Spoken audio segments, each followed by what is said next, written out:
너희 안에서 행하시는 이는 하나님이시니 자기의 기쁘신 뜻을 위하여 너희에게 소원을 두고 행하게 하시나니 모든 일을 원망과 시비가 없이 하라. 이는 너희가 흠이 없고 순전하여 어그러지고 거스르는 세대 가운데서 하나님의 흠 없는 자녀로 세상에서 그들 가운데 빛들로 나타내며 생명의 말씀을 밝혀 나의 다름질이 헛되지 아니하고 수고도 헛되지 아니하므로 그리스도의 날에 내가 자랑할 것이 있게 하려 함이라. 아멘. 오늘 첫날 집회 말씀 강사는 우리 침신대학에서 역사신학을 가르치시는 김태식 교수님이십니다. 이번 집회는 우리 신학대학의 네 분의 교수님이 말씀을 선교시게 되었는데요. 오늘 첫날 집회에 여러분 큰 은혜 받으셨으면 좋겠습니다. 우리 나오실 때 박수로 환영하겠습니다.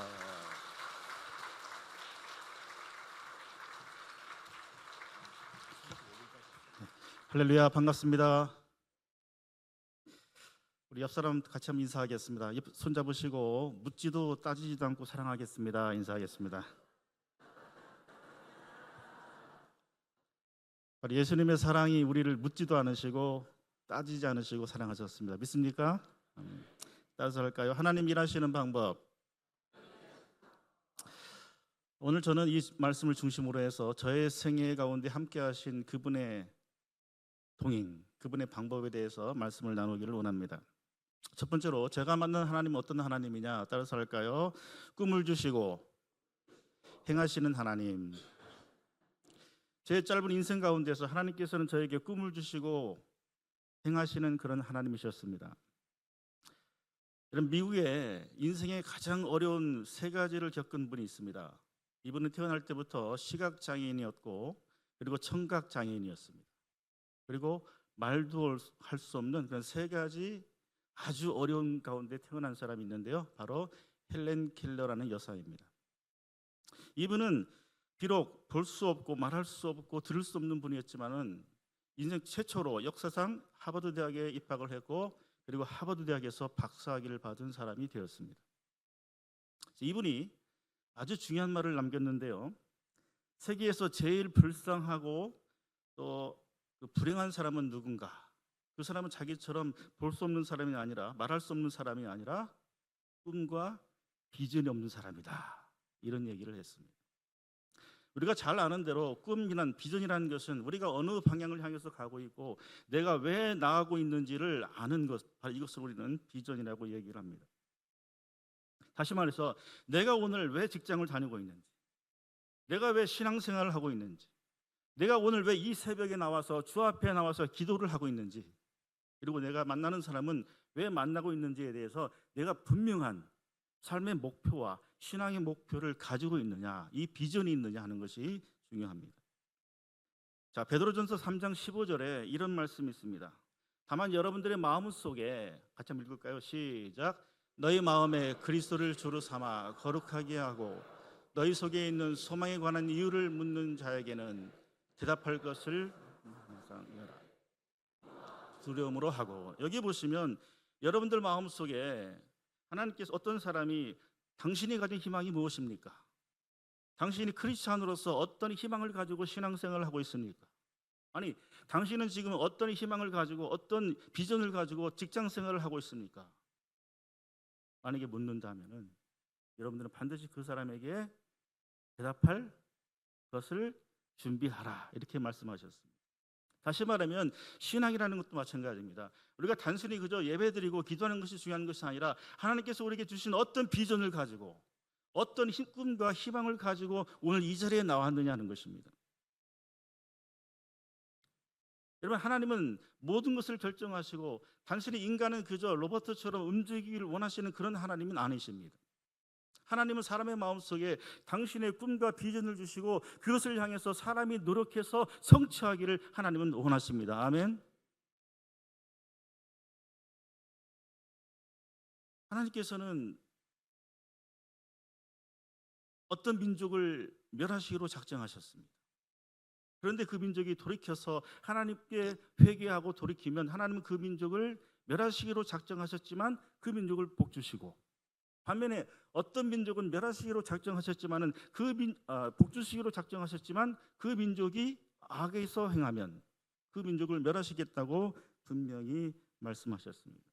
다시 말해서 하나님은 모든 것을 주관하시는 분이시지만 그러나 그분이 강압적으로 사람을 움직이시는 것이 아니라 사람의 마음속에 꿈과 소망을 주시고 사람으로 하여금 움직이게 하시는 그런 하나님이십니다. 하나님은 저의 어린 마음에도 꿈과 희망을 주셨습니다. 저희 가정은 저희 친가나 외가나 처가까지 해서 이 동아기독교부터 아주 일제 강점기 때부터 신앙생활을 하는 그런 집안이었습니다. 그래서 제가 자랄 때에 저희 집안에는 끊임없이 목사님과 전도사님들과 신학생들이 저희 집에 모여서 늘 식사를 같이 했습니다. 제 기억상 저희 가정끼리 식사하는 경우는 별로 없었어요. 항상 주변에 전도사님들과 배고픈 신학생들이 오셔서 식사를 하곤 했습니다. 그런데 제가 어릴 때 기억에 검정색 치마를 입고 모자를 쓰시고 하얀 브라우스를 입은 이 수도사님들이 저희 가정에 가끔 방문하셨습니다. 근데 제가 아주 어릴 때 그분들이 저를 놓고 기도하시는 것을 제가 잊지 않습니다. 그분이 뭐라고 기도하셨냐면 아버지 이 어린 아들을 주의 종으로 쓰시옵소서. 저는 그때 전혀 몰랐죠. 그분이 저를 위해서 어떻게 기도하는지 전혀 몰랐습니다. 어릴 때 그런 기도를 늘 받고 자랐고 그래서 그런지 저는 중학교 때부터 연말이 되면 혼자 담요를 가지고 오살리 금식기도원으로 중학교 1학년 때부터 이렇게 다녔습니다. 근데 1982년도에 제가 고등학교 한 2학년 학생이었는데요. 그 당시에 제 기도 제목이 신학을 주의 종이 되기 위해서 신학을 해야 되는데 신학교를 바로 갈 것인가 아니면 일반 대학을 거쳐서 갈 것인가 이것이 저의 기도 제목이었습니다. 그런데 여름방학마다 대전의 대성학원이라고 하는 그 설립자가 계신데 김신욱 여자 목사님이 계셨습니다. 그런데 이분의 특징은 뭐냐면 방학 때마다 수많은 중고등학생들을 텐트에 모아놓고 집회를 하는 분이셨어요. 근데 이분이 마지막 설교를 하시고 뭐라고 광고를 하셨냐면 당신에게는 예언의 은사가 있으니 학생 가운데 예언을 받기를 원하는 학생은 마지막까지 남아서 기도를 받으라 이런 말씀을 하셨어요. 그래서 집회에 참석해서 은혜를 받고 마지막 남아서 예언 기도를 받게 되었습니다. 그런데 수백 명의 학생들이 모여서 예언 기도를 이제 기다리고 있었는데 제 차례가 되었어요. 그분이 저에게 예언 기도해 주시기를 뭐라고 하셨냐면 이렇게 하셨습니다. 학생은 일반 대학을 거쳐서 나중에 주의 동산에서 신학생들을 가르칠 것입니다. 할렐루야. 저는 근데 그 말씀이 제가 속으로 아멘 했지만 믿어지진 않았습니다. 왜냐하면 여자 목사님께서 예언의 기도를 해주셨는데 그것이 사실은 사람의 말인지 정말 하나님께서 주시는 말씀인지를 제가 믿지를 못했기 때문에 마음속으로 제가 뭐라고 기도했냐면 하나님 만약에 저번의 말씀이 당신의 말씀이라면 제가 아멘으로 받아들이겠습니다. 그러나 사람의 말이라면 저는 무시하겠습니다. 이렇게 마음속으로 기도를 했습니다. 근데 제 인생을 돌아보면 제가 그래서 일반 대학을 철학을 전공하게 되었고 대학원에서 또 철학을 공부하고 신학대학원에 와서 유학 과정을 거쳐서 이제 학위를 받고 교수가 되었습니다. 제가 저의 시간을 돌아볼 때 하나님은 저의 마음속에 어릴 때부터 희망을 주셨어요. 비전을 주시고 그 소원이 어떻게 이루어질 것인가에 대해서 저는 끊임없이 기대하며 그런 삶을 살았습니다. 여러분 소원이라는 것은 비전이라는 것은 그냥 이루어지지 않죠. 하나님이 조그만 씨앗을 우리에게 주시면 그 씨앗을 갖고 가는 사람은 누구라고요? 우리라는 것입니다. 하나님이 아무리 주권자이시지만은 하나님이 강권적으로 사람을 무조건 쓰시는 것이 아니라 사람의 마음속에 조그만 씨앗을 심어주시고 그 씨앗을 우리가 가꾸어 나가기를 원하신다는 것입니다. 우리가 마음의 소원을 가지고 이 땅에서 노력할 때에 우리 주변 사람들이 알아보게 되는 것이고 우리 주변 사람들이 그것을 보고 도와주게 돼 있는 것입니다. 한 사람이 배를 타고 가다가 귀한 진주 하나를 바다에 빠뜨렸습니다. 그런데 이 사람이 육지에 나와서 큰 바가지를 가지고 사흘 동안이나 바닷물을 푸고 있었습니다. 그때 물속에서 거북이 한 마리가 나타났습니다. 거북이 한 마리가 나타나서 아니 당신은 무엇 때문에 그렇게 큰 바가지를 가지고 이 바닷물을 푸고 있습니까? 라고 물었습니다. 그러자 예, 제가 진주를 빠뜨려서 지금 바닷물을 푸고 있는 중입니다. 아니 그런데 그 일은 언제까지 하실 예정이십니까? 그래서 뭐라고 대답했겠어요? 물론 이 바닷물을 다 풀 때까지, 이 바닷물을 다 풀 때까지 제가 지금 할 작정입니다. 그러니까 이 얘기를 들은 거북이가 깜짝 놀라서 바닷속에 물속에 뛰어들어가서 진주를 찾아 주었다는 이야기가 있습니다. 이 이야기는 사람이 노력하면 주변 사람들 물론이지만은 하찮은 미물까지도 그것을 알아본다는 것입니다. 하나님은 이렇게 우리 사람들 마음속에 조그만한 희망이 중요합니다. 희망을 주십니다. 그 희망이 우리 가운데 있다면 우리는 그 희망을 키워나갈 책임이 우리 안에 있습니다. 사랑하는 성도 여러분, 여러분들의 희망은 무엇입니까? 어떤 사람은 결혼일 수가 있고, 어떤 사람은 이제 대학에 들어가는 것일 수가 있고, 어떤 사람은 체중 감량일 수도 있습니다. 또 권사님이나 장로님이 되는 걸 수도 있어요. 그런데 그 꿈은 누가 키워나간다고요? 우리가 키워나가야 됩니다. 하나님 이렇게 첫 번째로 일하시는 방법은 사람에게 마음속에 희망과 꿈을 주시고 하시고, 두 번째는 따라서 하겠습니다. 하나님은 단련시켜서 사용하시는 분이시다. 여러분, 하나님께서 사명자나 사람을 선택하시고 그 앞길에 꽃길만 주셨을까요? 성경은 절대 그런 말이 나와 있지 않습니다. 제가 결혼 전에 아내가 될 자매에게 평생 나와 결혼하면 두 가지를 해주겠다고 약속을 했어요. 첫 번째로 꽃길만 걷게 해주겠다 약속했습니다. 또 두 번째는 800일을 해주겠다고 약속을 했어요. 근데 800일을 하면 아시겠지만 5분이 지나면 팔이 저리게 오고요, 후회할 때가 많았어요. 그럼에도 불구하고 여전히 제가 화단을 걸을 때 꽃길로 들어가자 하면 제가 마다할 수가 없습니다. 그리고 800일을 지금도 해주고 있습니다. 그래서 결혼하기 전에 신중하게 약속을 해야 됩니다. 여러분, 성경 어디에도 사명자들에게 꽃길만 앞길에 놓여있다고 말씀하고 있지 않습니다. 그래서 오늘 16절에 보시면 너희는 생명의 말씀을 굳게 잡으라. 굳게 잡으라는 거예요. 다시 말하면은 우리가 붙잡지 아니하면 다른 생각과 다른 가치관과 다른 유혹에 우리가 빠질 수 있기 때문에 생명의 말씀을 너희는 굳게 잡으라는 거예요. 다시 말하면 하나님이 우리에게 주신 비전과 그 희망과 소망을 우리는 굳게 잡아서 나가야 된다는 것입니다. 여러분, 제가 미국에 유학생을 할 때도 꽃길만은 아니었습니다. 제가 가보니까 사람이 두 종류가 있었어요. 하나는 신의 자녀들이 있었고 인간의 자식들이 있었어요. 신의 자식들은, 아들들은 이제 교회나 부모님들이 생활비라든가 공부할 수 있는 걸 대주는 사람들이고, 인간의 자식들은 맨 땅에 헤딩하는 사람들이었어요. 그래서 저는 제 아내와 3살 된 딸을 데리고 정말 맨 땅에 헤딩하면서 공부를 했습니다. 6개월이 지나니까 가져온 돈이 모든 것이 다 사라졌고, 그때부터 저희 집 아내는 신발 가게와 미용실에서 일하기 시작했고, 저도 주말에 사역을 하기 시작했습니다. 그런데 저는 한 분도 우리 경제 생활에 대해서 원망하지 않았습니다. 왜요? 하나님이 저에게 비전을 주셨고, 그래서 이곳까지 미국에 오게 하셨고, 공부를 하게 하셨고, 하나님이 책임져 주실 것이라고 하는 확신이 있었기 때문에 저는 한 번도 불평하는 기도를 한 적이 없습니다. 그런데 제 인생에 더 큰 가시밭길이 있었습니다. 2005년도 여름에 제 아내가 이제 일을 하고 퇴근 시간에 태우고 좌회전을 하려고 기다리고 있었습니다. 그리고 좌회전이 켜지면서 제가 차를 들어갔어요. 그 다음부터 기억이 없었습니다.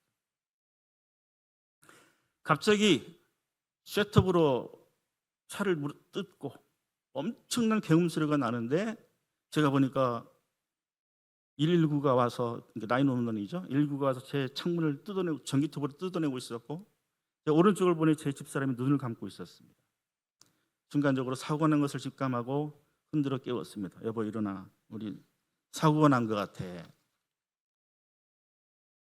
그리고 나서 다시 기절을 했습니다.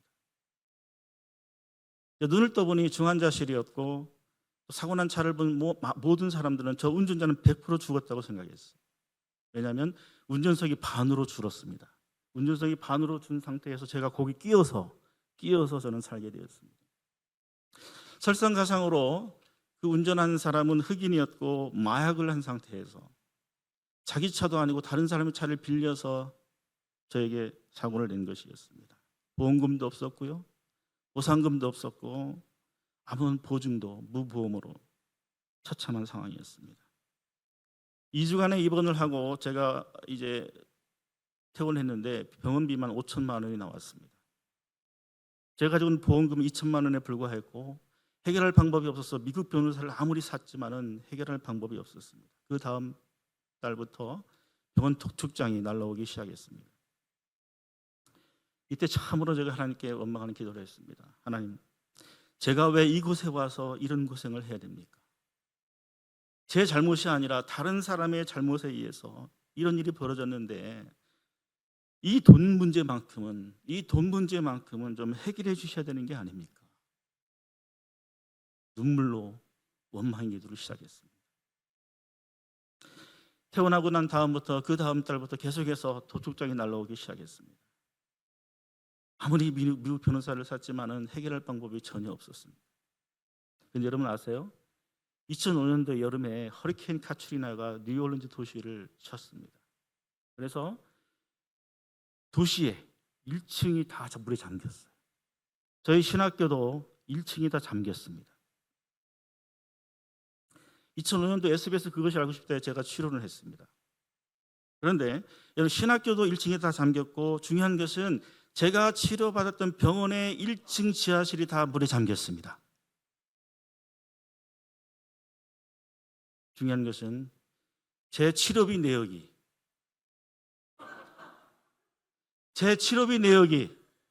그 지하실에서 물에 다 잠겨버렸습니다. 할렐루야. 미국 변호사가 말하기를 앞으로 6개월 동안에 독촉장이 안 날라오면 법적으로 당신은 갚지 않아도 됩니다. 할렐루야. 제가 가지고는 2천만 원을 쓸 수가 있었습니다. 할렐루야. 저는 이 사건을 통해서 물론 제 목 뒤에는 그 당시에 큰 수술 자국이 존재하고 있습니다. 나의 능력이 아니라 나의 힘이 아니라 하나님이 함께 하시지 않는다면 한 발자국도 내가 나갈 수 없다는 사실을 저는 깨닫게 되었습니다. 죽고 살리는 권세가 그분에 있다는 고백을 저는 하게 되었습니다.